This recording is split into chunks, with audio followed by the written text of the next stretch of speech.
Hey guys, this is gonna be kind of like a video game review that I'm gonna kind of show you a game that's kind of had me hooked pretty well the last few months actually, and it's a new game, so it's actually kind of pre-release, so I don't have any insider friends or whatever, but it's basically just for sale at on Steam, and I'll jump right to it. It's called Axis and Allies, and don't click off and run away and without giving me a chance here. But anyways, Austin's going to do most of the shooter type games if we get around to doing reviews. He likes that kind of stuff, and I kind of like Battlefield. That's a fun one too. But I do more of the strategy ones. I'm the Crusader Kings and the Master of Orion, which is an awesome old DOS game. Sid Meier's Colonization too. I'm going to do a couple of reviews on those older DOS games. That's going to be coming down the line next, probably the following review, anyways. But without a whole lot of ado, um, this game was based off of a board game that I used to play when I was a teenager, and it's a complete blast. But it is really, really hard to try and get 4 or 5 adults together to play a board game. These days. I mean, I don't know about you, but everybody gets busy. I'm in California, and everybody's like insane over here.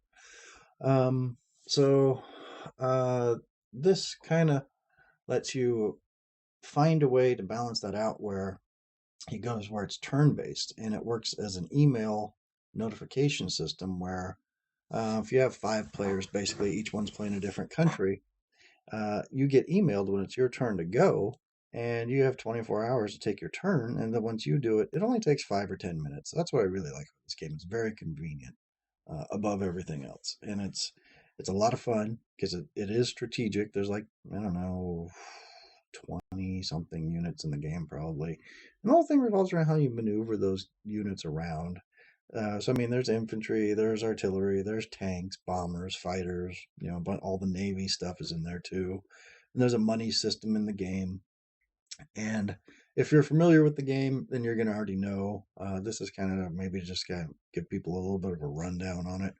Um, there's this pinup redhead, laying across the table here that um, you guys can watch this review later on, and she can kind of go over some of the basics. I think I've watched 1 or 2 of her videos because it's been a long time since I played this game, but for some reason I was kind of just craving something that was fun, but still not like super involved. Like my problem with like Civilization here is I love the game. It's a blast. The first half of the game when you're running around exploring, trying to figure out how the world works, where the oceans are, who you're up against in the country or in the world, the different countries. I mean to say throughout history and that kind of stuff. I love the first half of Civ.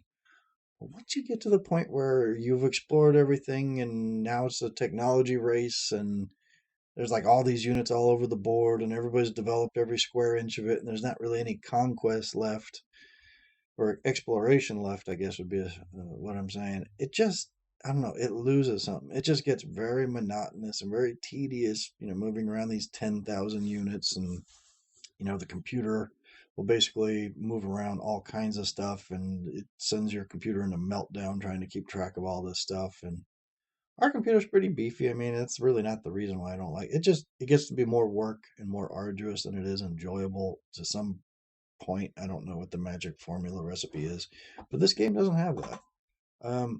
Its elegance is in its simplicity of it's just fun. You just hop in 5-10 minutes. It just cuts straight to it.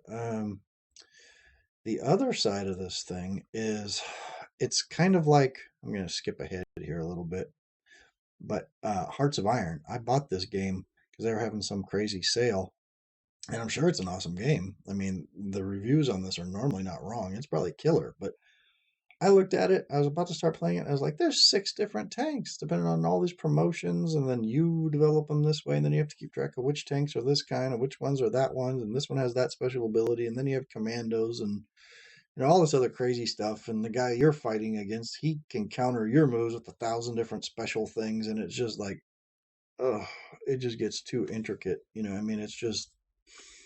In all fairness, though, I haven't played this game, so I really can't judge it. But I've played Crusader Kings 2, and it's made by the same people, and I like Crusader Kings 2, but it's a different kind of game. I mean, they're long campaigns, and it could take you, man, at the rate I go, it'll probably take me a year to finish one of those things. But this game doesn't work like that. You just kind of hop in, do your thing, and get out, and you can play it on just about any computer. It's not real demanding. There's just the 5 colors that represent each country, and how you move your guys around. And I play one of these, but it seems to be kind of crashing my computer. I don't know what the problem is here, so I'll leave that to you guys. But it costs $20.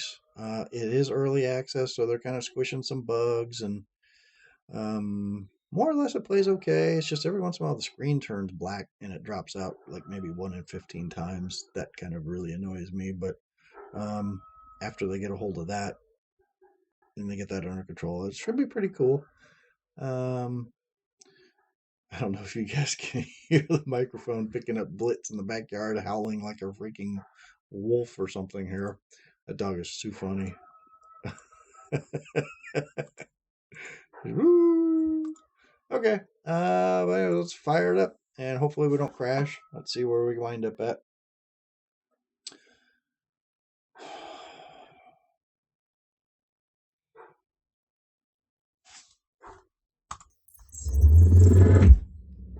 So, ooh, it's a little loud. Okay, now, my first advice to you guys is I would not do the online right off the get-go, because when you play against a real person, people on here are pretty good. I mean, they know how to play this game. You're going to get owned if you're not familiar with how to do this. Turn this down a little bit more. But it has a tutorial mode in single player. Probably start here, go through all these things, and it gives you a basic, one-on-one on the computer. And then after that, I would say go through and play each computer, play as a country, each country at least once or twice against the computer playing the rest of them, kind of, get the feel for the game. Some of the rules I didn't get quite right with naval bombardment and stuff like that. I don't know if I said that, but you should just totally remove the unit. It shouldn't be able to defend, and here it does, and that kind of annoys me when I'm fighting out in the Pacific, and bombardment's a big part of the game out there. So, anyways, they've got those guys defending against, a giant mortar shell landing on top of their head, which doesn't really happen in real life. Has hot seat if you want to take turns all on one computer. I don't think there's too many people that do that anymore. Profile. This is me. I'm Desert Fox. So if you're in a game, if you buy this and you're up against Desert Fox, you're going to get owned. I'm kind of a history fan, so that's what they called Rommel. He was running around down there in North Africa, the German general. Probably one of the best guys out there. So I just snagged that name up. Nobody took it, but I find it more challenging to play as the Allies. I was just whooping butt as the Axis powers. It was just hardly even a challenge. I mean, I got like the platinum rating over here. And I don't know. I think the 2 losses I did have is when I first started playing this game, because I wasn't sure how the rules worked and how you placed airplanes on carriers and that kind of stuff screwed me up. But anyways, that's what I'm saying. Go up against the computer for a while. Don't make my mistake. But it keeps track of all the stuff if you really care about it. I did horribly as the Allies for a long time because anyways, I got to the point now where I've been winning more than I've been losing, but there was a learning curve to figure out how they want you to play the Allies. So that was a little bit different. And then I'll show you one of the games that I'm playing right now. In this game, I'm playing the Germans, and I pretty much just kind of ran the board here. I think I took out the UK first, and then I actually got Russia. I got a little sneak attack on them, and I was pushing the US guy. I actually took Brazil. I'm the one who built the factory here, and then he retook that. And he managed to take Japan kind of early on in the game, and I never could really get enough forces back here to liberate them because we were going to war over here, and I just finally got the better of his fleet pretty much. So this guy, this is a little table you go to where you can see what's going on. IPCs are the money in the game, and attack power is basically your military strength. So you can tell. I mean, I'm pretty much going to own this guy, but he put up a really good fight. I gotta say, he did. So I think what I'm going to do is this guy has just been watching it. He's been spectating it. We're on like round, 20, 21 or something here. And this guy got taken out in like round, I don't know, maybe 5 or 6 or something. So he's been watching this for a long time. So I'm going to liberate him. And then as soon as I do, all the territory that I've conquered that was originally his instantly kind of goes back into his control. So he'll start making money. So I think I'm just going to liberate him and then stand back and watch as he and the U.S. kind of duke it out. Maybe give him a little bit of time to get sort of built up or something like that, and I'll just back away. I'm just gonna have some fun with it because I mean I could just wipe this guy out. I mean I make, what is this here? Where's income? I'm making $116 basically, um, and he's so I'm basically pulling in like double. I mean he doesn't stand a chance. So um, I'll probably wind up doing that. But basically the game, you can go back and look at the history of what people purchased, what their combat moves were, where they placed their units. Because, like I said, I mean, it could take you a week until you get this game. And if you're juggling between 5 or 6 games or something like that, you're going to get a little fuzzy and you can write yourself notes. You basically click on the country and you push in, and then you can make a note for yourself or your teammates can kind of see it. So I hope they get a better communication system. It's a little wonky, but it does work.